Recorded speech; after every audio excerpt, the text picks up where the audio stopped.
Violence has broken out in several cities across Mexico, hours after the army confirmed it had killed one of the country's most feared drug lords. Nemesio Oseguera Cervantes, better known as El Mencho, was the leader of the Jalisco New Generation cartel. He was shot in a dawn raid and died from his injuries. Mexico said the operation was carried out with U.S. intelligence. Will Grant reports.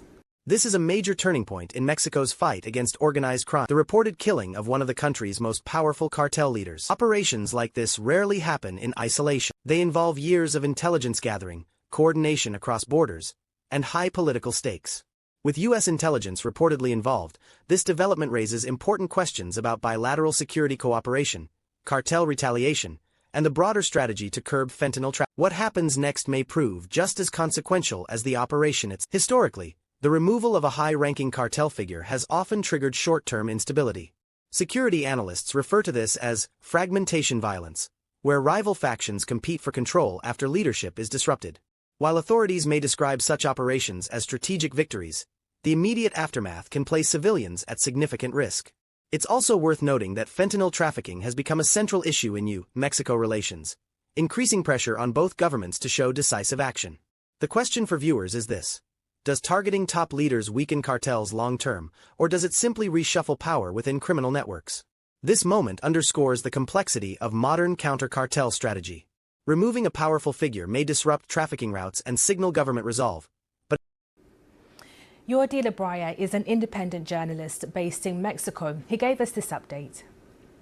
Well, it's been nearly 12 hours since the news spread out that El Mencho, the most wanted criminal, not only in Mexico or the United States, but globally in the world, was killed, was held by the authorities, and then when he was transported to Mexico City in a plane to a hospital, he passed away.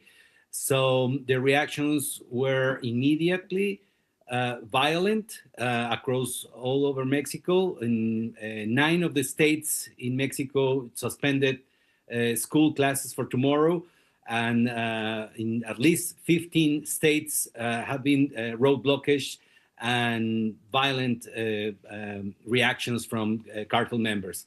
So it's really messy in Mexico now, and the government hasn't spoke openly about it, just briefly, and we're in a state of